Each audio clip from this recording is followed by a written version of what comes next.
When it gets heavy into the geopolitics, I got to bring in the experts, okay? And we've got one here on KCMO, Lieutenant General Richard Newton, joining us on KCMO Talk Radio. He is a contributor to News Nation on the national security front, served 34 years. He's also right here in our backyard. He's a Whiteman Air Force Base guy, so he's joining us on KCMO. Lieutenant General, good morning. Thanks for being here. Hey, Pete, good morning. It's great to be back home with you.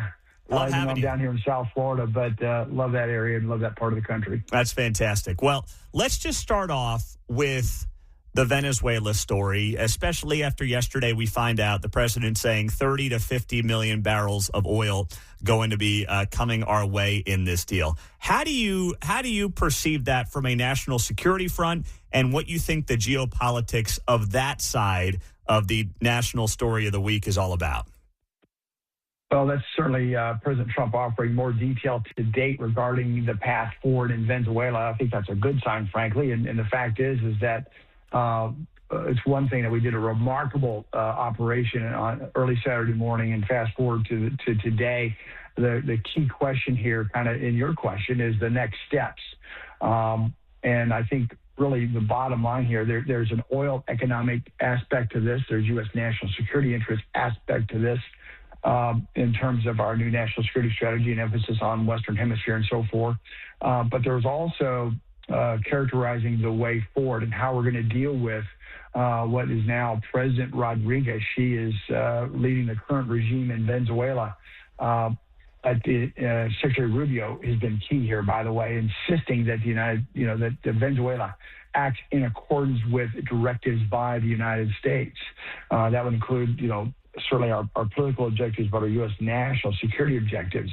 The initial bottom line requirement up front is to really maintain stability in Venezuela, to create that opportunity for a transitional government back to a democracy, which Venezuela enjoyed for years prior to Chavez in 1999 and so forth, as well as to create a free market, economy, the conditions for that, and then oil. Venezuela sits on top of one of the largest, if not the largest, crude oil reserve in the world, and advantage to the United States, but also advantage to Venezuela.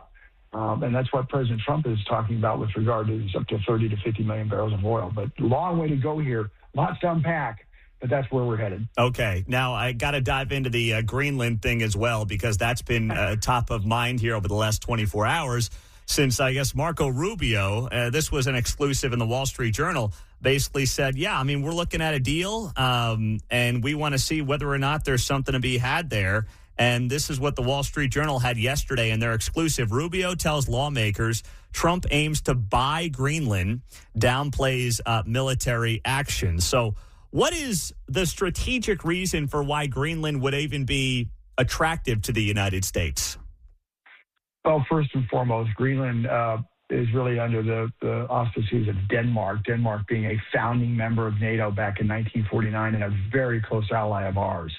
However, we've had a long-standing, very close relationship with Denmark and certainly with NATO, but also with the Greenlanders themselves. We've got a absolutely essential space base there. We have crucial U.S. military capabilities in Greenland with regard to missile warning, missile defense, space surveillance, U.S. Arctic operations, and frankly, being able to monitor Russian naval movement for decades.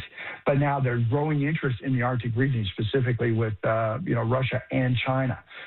So Greenland is a key component of U.S. national security interests.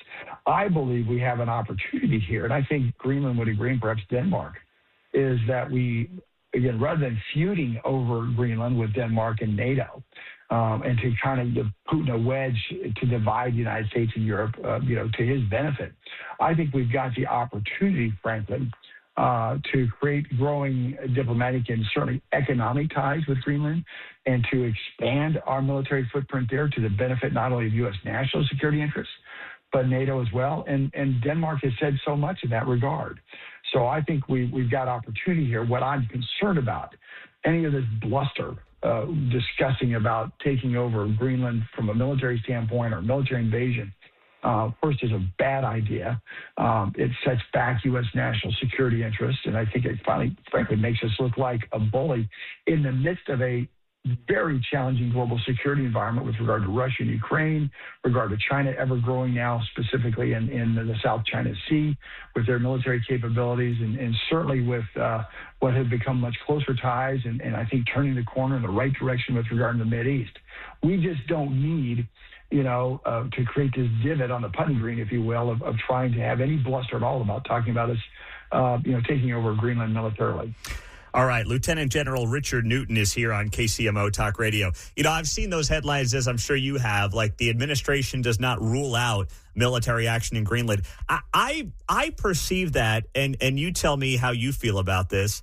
I perceive that as just classic Trump negotiation 101, where he throws out the craziest idea, the least likely idea as a possibility, knowing full well that it is largely just bluster right now and that the goal is hopefully somewhere in between on this, which involves some type of deal in Greenland that can be beneficial for Denmark, Greenland, and the United States. Do you see that as really the end game here for the United States?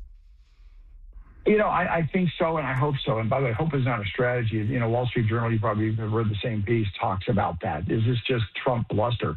It most likely is, because it's a ludicrous idea for us to even consider sending in the 82nd Airborne to invade Greenland.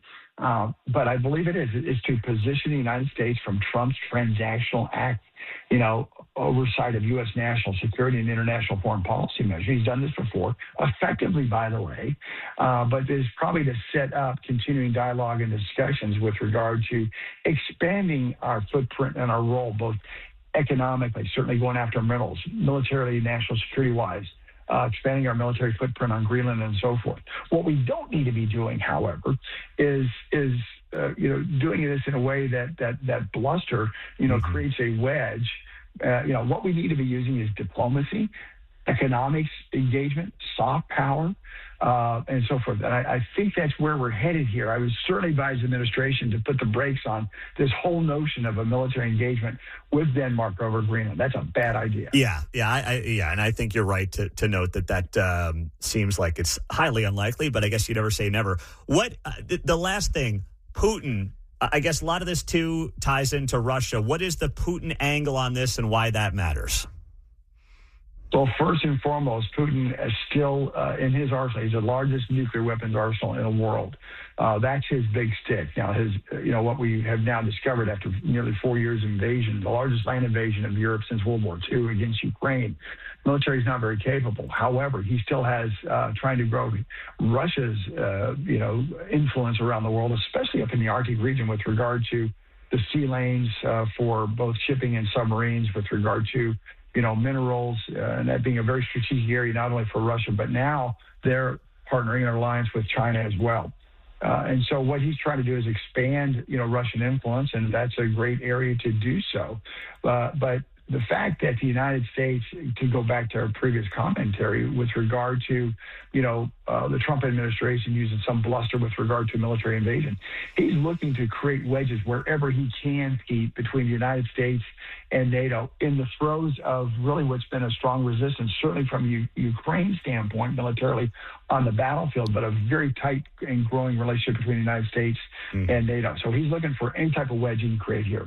There you go. I love it. I appreciate the insight. Lieutenant General Richard Newton here on KCMO Talk Radio, News Nation contributor, 34 years serving the country. Richard, thank you so much for being on KCMO. We appreciate the time. Thank you, Pete. Always good to be with you. Yeah, likewise. Great job. He did spend some time down at Whiteman Air Force Base as well. So